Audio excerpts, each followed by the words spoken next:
Hola, buenos días. Aquí estamos en la unidad 1. Estamos hablando de saludos y de la información personal.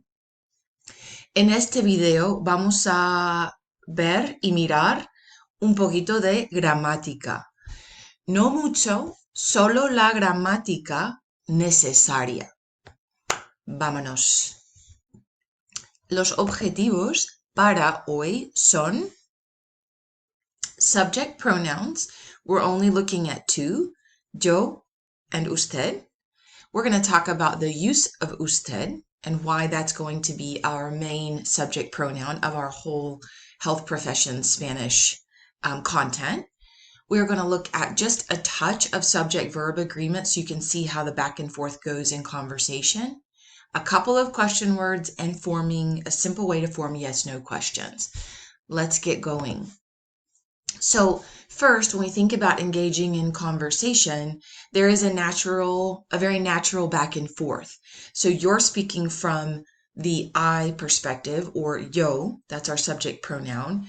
And then you're talking to someone that you are saying, when you're speaking with them, you're saying you. Do you have insurance? What's your name? So everything is being directed at another person. Again, that's the natural flow of a back and forth conversation. And we're going to treat that person with whom we're speaking as usted. It's also written abbreviated to UD. So when you see it, it's the same as if you see MR, you say Mr. You don't try to pronounce the abbreviation. So usted, or written as just simply UD. So when we look at some of these early back and forths, think about how every time you're speaking to someone, you're referring to them as you, and the subject pronoun is changing if you're asking them a question. Or if you're asked a question. This happens a lot in our Spanish courses.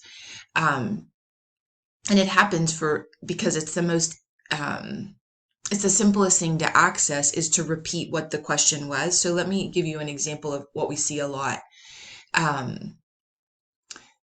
¿Usted tiene seguro médico? Then, so I've asked, do you have insurance?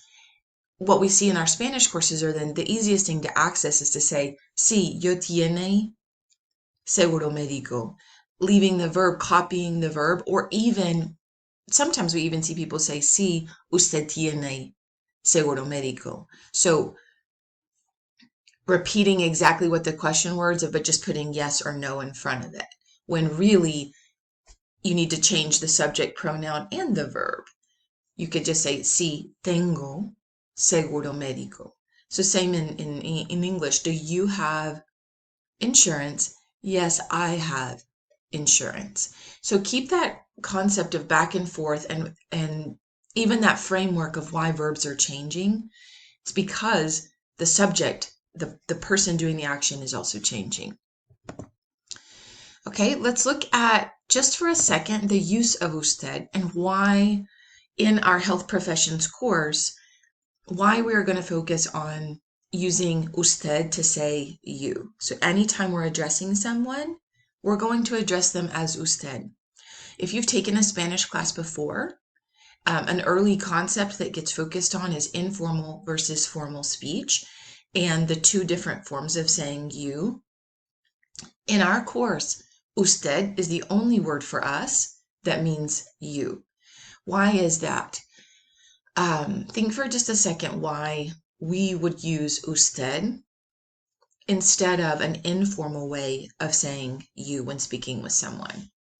Think about that for just a second. Maybe jot down a couple of thoughts around that, especially if you're coming in with some knowledge of Spanish or having studied it before. Why would usted be the most appropriate and just the best for us to focus on in this course? Okay, hopefully you've thought of a couple reasons. If you think about health professions and health settings, commonly it is formal. These aren't people that you know. These aren't, even if you've seen a patient now for many years, or you've engaged with this person for many years, the Spanish that's spoken in our area continues to show formality around health settings, even if there's familiarity.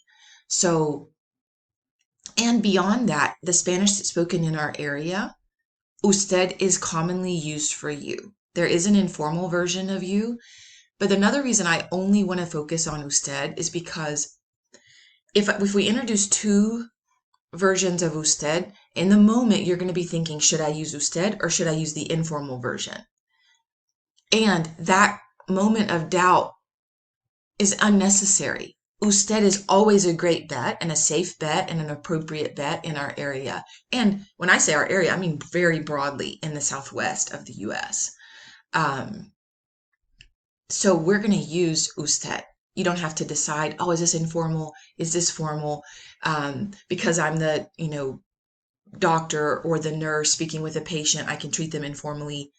There is no need for that kind of hesitation. Usted shows respect. It's commonly used, and will avoid missteps. If you were to treat someone formally instead of informally, no problem. That's just fine. Whereas if you treat somebody informally instead of formally, you could step in. It certainly communicates a thing about how you feel about maybe your position, their position, that relationship. Usted is always safe. So, usted. You might try saying that a couple of times. The U is always usted. Okay, let's keep going. A little bit in this back and forth. I just want you to see how the subject, yo, usted, is changing, and it's also changing the verb, right? The verb, so here's a good example. Me llamo Kate. ¿Usted se llama? So that's just a yes, no, kind of a fill in the blank question. ¿Usted se llama John? Or ¿cómo se llama usted? Ah, se llama Juan. Ay, perdón. Like, okay, I messed that up a little bit. Se llama Juan. Okay. Or this is the same verb, the next one. So both of these are coming from the same verb, but you can see they're manipulated or conjugated to go with a different subject. So if I said, ¿Cómo se llama usted? You wouldn't answer back with, se llama Kate. You need to change it according to the subject of the sentence. Me llamo Kate. Okay? Same here. These are coming from the same verb, which means to be. But when conjugated in English, you say I am, you are, he is, she is, we are, they are. So that verb is really impacted in English. In Spanish, you say I am, soy. So, soy la profesora de esta clase. Soy Kate. I'm Kate. Soy Kate, la profesora de esta clase. Y usted, and you, y usted, ¿quién es? Who are you? ¿Y usted quién es? ¿También profesor? Are you also a professor? ¿También profesor? Ah, no. Okay. Perfecto. ¿Quién es? Who are you? Okay, so this same verb, but manipulated in different forms. And then here, again, this is coming from the same verb, tener, to have. I have, usted tiene. So if I want to say, do you have seguro médico? ¿Usted tiene seguro médico? Okay? Or you could say, ¿Usted tiene familia aquí? Do you have family here? ¿Usted tiene familia aquí? And then, sí, tengo mi hermano, tengo a mi hermano, tengo a mis dos hijos. Yeah, my brother's here, my kids are here, por ejemplo. Okay? Let's look at these in kind of the back and forth of conversation. So, ¿cómo se llama usted? Or just ¿cómo se llama? You don't have to say usted because I'm talking with you. ¿Cómo se llama? Me llamo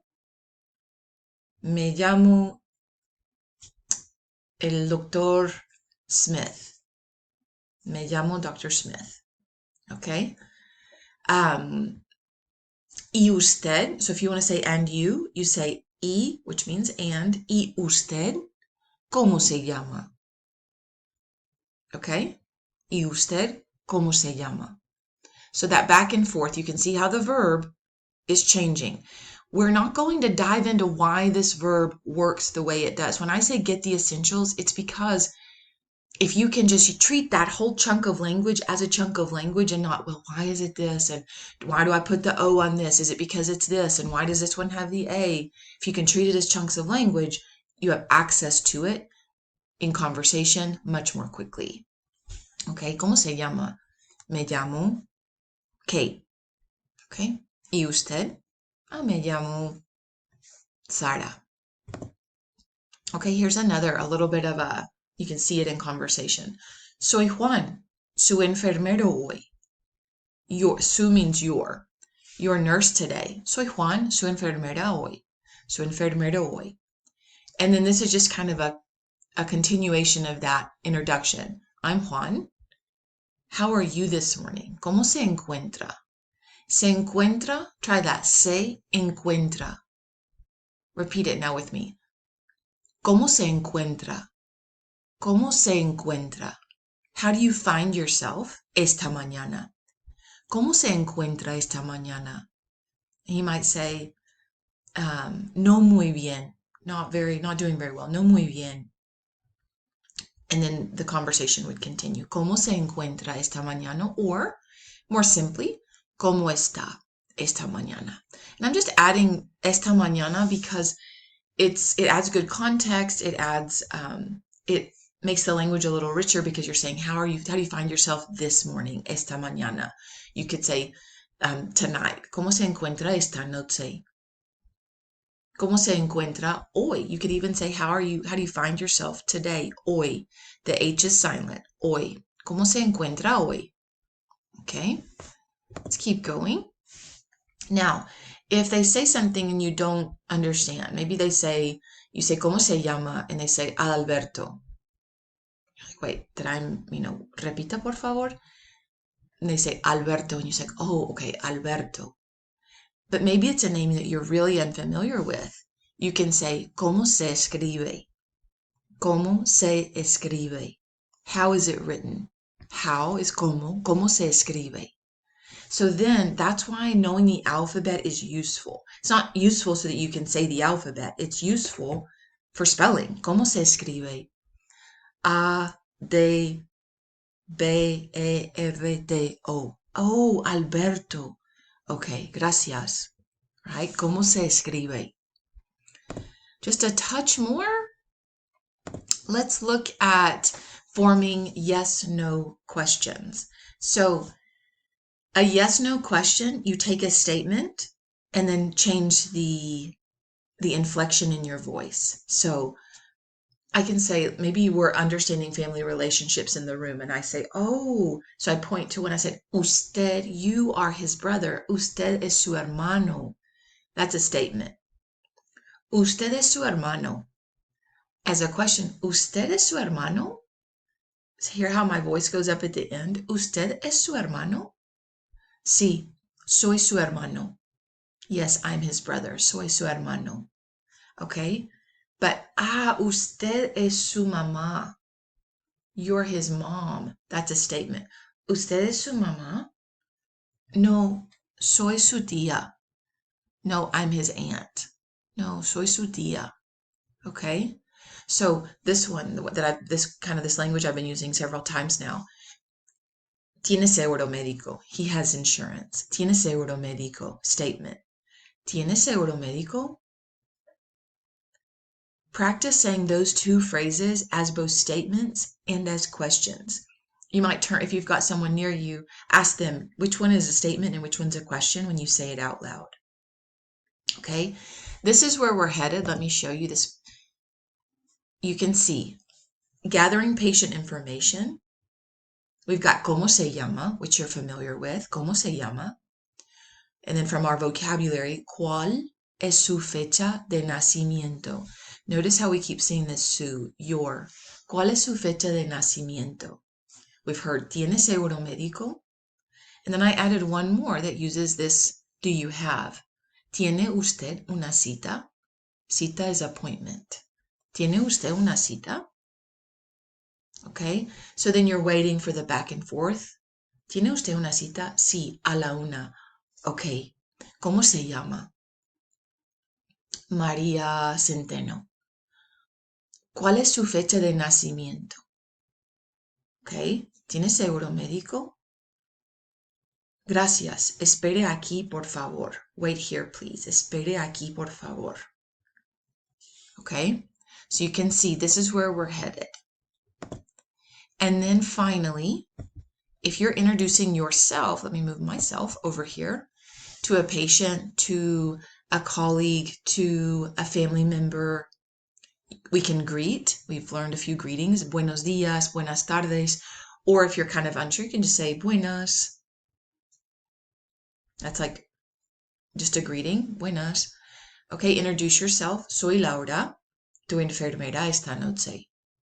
Okay. Soy Kate, la profesora de esta clase. Okay, that's name and role. And then the next thing in that conversation is asking how they're doing. ¿Cómo está? ¿Cómo se encuentra? That's the same question, just different ways of asking it. Okay, ¿cómo se encuentra? And ¿cómo se encuentra really carries with it the weight of how are you doing in terms of I really want to know. So if you might in passing say, Hola Juan, ¿cómo está? Bien. And you're passing so quickly, you don't really care about the answer because it's just a greeting. ¿Cómo está? You're just saying it quickly. ¿Cómo está? Ah, bien. Qué bien. Que tengas buen día. Have a good day. But ¿cómo se encuentra? You're saying, how are you doing? How do you find yourself this morning? How's your health? ¿Cómo se encuentra? So it's a really nice question that maybe you can add into your vocabulary. I hope that you feel like you understand yo and usted a little bit, that you understand a little bit how verbs are changing to match yo or usted, the subject of the sentence, and then you're starting to see how questions are formed with either a question word or with the inflection of your voice. Okay, let's see what we can do with this.